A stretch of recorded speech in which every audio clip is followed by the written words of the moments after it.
Plate ভর্তি কুমড়ো ফুল। বেসনের ব্যাটার তৈরি করে কুমড়ো ফুলগুলোকে ভাজবো, কিন্তু তার আগে আমি যেটা করছি, যারা জানো আমি তাদের বলছি না, কিন্তু যারা নতুন রান্না শিখছো তারা দেখো, এই যে এইগুলো আমি কি ছাড়িয়ে নিতে হয় সেগুলো দেখো। এবারে ভিতরে দেখো এই যেটা আছে পুংকেশর, ভিতরের থেকে সেটা বার করে নিয়ে ফেলে দেব। সবকটা ফুল থেকে আমি ভালোভাবে পরিষ্কার করে নিয়ে আমি তারপরে পরিষ্কার জলে ফুলগুলোকে ধুয়ে আমি কিছুক্ষণ রেখে দেব। বেসনের যে ব্যাটার তৈরি করে রেখেছি সেটা আমি আর দেখালাম না, কিন্তু আমি পরে বলে দেব কি দিয়ে তৈরি করেছি। এবারে আসল রান্নায় আসি। সবকটা কুমড়ো ফুল আমি পরিষ্কার করে নিয়েছি, আর এই যে বেসন গুলে নিয়েছি। বেসনে কি আছে সবাই তো জানো, বেসনের ব্যাটার কিভাবে করতে হয়, তাও যারা জানো না আমি তাদের জন্য বলে দিচ্ছি, রান্না করতে করতে বলে দেব।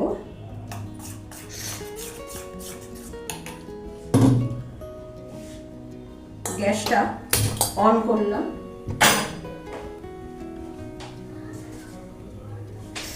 দিয়ে দিলাম সর্ষের তেল। সর্ষের তেলে ভাজা খুবই ভালো হয়। সর্ষের তেলে এই কুমড়ো ফুল ভাজা খেতে খুব টেস্ট লাগে।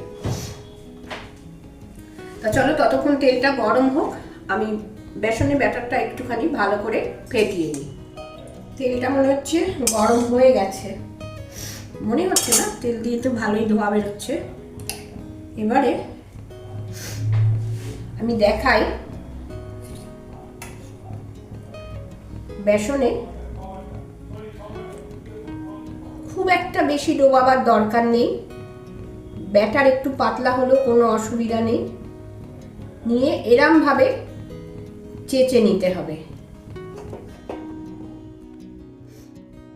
দিয়ে দিলাম তেলের মধ্যে।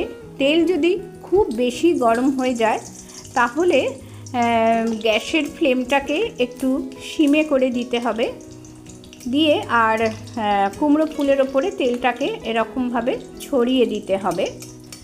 আসলে যারা নতুন রান্না শিখছো, আমি পুঙ্খানুপুঙ্খ করে আমি তাদেরই বলে দিতে চাই। এবারে আর একটা ছোট দেখে দিই। বেসনের ব্যাটারে আছে 1 কাপ বেসন, হাফ কাপ চালের গুঁড়ো, একটু লবণ, কাঁচা লঙ্কা কুচি, কালো জিরে, হিং, সামান্য খাবার সোডা, কয়েক দানা চিনি আর হলুদ। তারপরে সামান্য জল দিয়ে আমি বেসনটাকে যেভাবে গুলেছি তোমরা দেখতে পেলে। সাধারণত বড়া বা পকোড়া ভাজার সময় তেলটা কিন্তু সবসময় একটু বেশি দিতে হয়। যদি ভাজা কমপ্লিট হয়ে যাওয়ার পরে তেল থেকে যায়, সেই তেলটা দিয়ে অন্য রান্নাও করে নেওয়া যায়।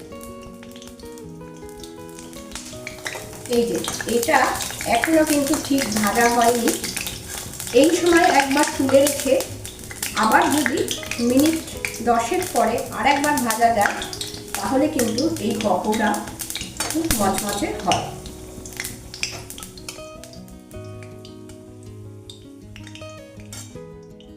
আমার ইউটিউব পরিবারের সমস্ত বন্ধুদের জানাই আন্তরিক শুভেচ্ছা। আশা করি তোমরা সবাই ভালো আছো, সুস্থ আছো। তাহলে আজকে কুমকুমের রান্নায় তোমরা দেখছো কুমড়ো ফুলের পকোড়া।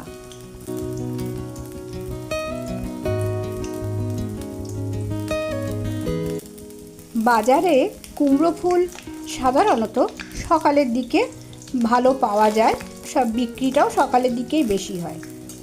যদি কোনো রকমভাবে সকালের দিকে না বাজারে যেতে পারো, সন্ধেবেলায় গেছো, তখন দেখবে কুমড়ো ফুলগুলো একটু ছোট ছোট হয়ে গেছে, শুকিয়ে গেছে, তোমাকে হয়তো সেটাই কিনতে হলো, কোনো প্রয়োজন আছে। তখন করবে কি, বাড়িতে এনে সেটাকে একটু জলে ভিজিয়ে রেখে দেবে কিছুক্ষণ, দেখবে ফুলগুলো আবার কি সুন্দর বড় বড় হয়ে যায়। তাছাড়া যদি ফ্রিজে রাখতে হয়, আজকে করলে না কাল করবে কি তার পরের দিন করবে, তাহলেও রান্না করার আগে ফ্রিজ থেকে বার করে কিছুক্ষণ জলে ভিজিয়ে রাখলেই কিন্তু ফুলগুলো আবার বড় বড় সতেজ হয়ে ওঠে।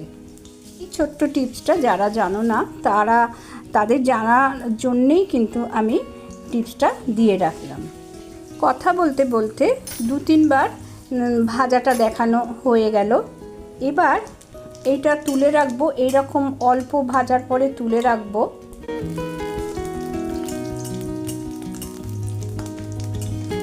আজকের এই কুমড়ো ফুলের পকোড়া রেসিপিটা আশা করি তোমাদের খুবই দেখতে মজা লাগবে। আমি জানি তোমরা প্রায় সবাই কুমড়ো ফুলের পকোড়া খুব ভালোভাবে তৈরি করতে জানো, আর খুব খেতেও সবাই আশা করি ভালোবাসো। তবু বলি, আমার আজকের এই রেসিপি যারা প্রথম দেখছো বা আমার চ্যানেলে আজকে রান্নাগুলো যারা প্রথম দেখছো, যদি ভালো লাগে তাহলে আমার চ্যানেলটিকে সাবস্ক্রাইব করে দেবার অনুরোধ করলাম। আর যারা এতক্ষণ আমার এই রান্নার সাথে ছিলে, এই পকোড়া ভাজা দেখলে, তাদের জানাই অসংখ্য ধন্যবাদ। এবার আবার একদম প্রথম ভেজেছিলাম এইগুলো আবার আমি তেলে আরেকবার করে ভেজে নিচ্ছি, তাহলে কিন্তু খুব মচমচে হয়ে যাবে। আর একটা ছোট্ট টিপস দিই, বেসনের ব্যাটারটা যদি খুব বেশি ঘন হয়ে যায় তাহলে পাপড়ির মধ্যে বেসন থেকে গিয়ে কিন্তু ভেতরটা কাঁচা কাঁচা থেকে যাবে। প্রথম থেকে যে কটা পকোড়া ভেজেছিলাম 10 মিনিট পর আবার সব কটা ডবল করে ভেজে নিচ্ছি, তাহলে কিন্তু পকোড়াগুলো খুব ক্রিস্পি হয়, অর্থাৎ খুব মচমচে হয়ে যাবে পকোড়াগুলো।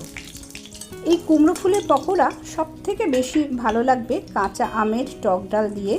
কাঁচা আমের টক ডাল আমি আগের দিন রেসিপিটা দেখিয়েছি, অথবা যে কোনো ডাল দিয়েই খুব ভালো লাগবে। অথবা যদি মনে করা যায় বিকেলবেলা চা কফির সাথে স্ন্যাক্স হিসাবেও খুবই ভালো লাগবে এই কুমড়ো ফুলের পকোড়া। তাহলে সব কটি পকোড়া আমার ভাজা হয়ে গেল। এবারে আমি একটা প্লেটে সাজিয়ে নিচ্ছি। প্লেটে সাজাতে সাজাতে আজকের ভিডিওটা এখানেই শেষ করব। পরের দিন চলে আসছি আবার অন্য কোনো রেসিপি নিয়ে। সবাই ভালো থেকো, সুস্থ থেকো, আনন্দে থেকো। ধন্যবাদ।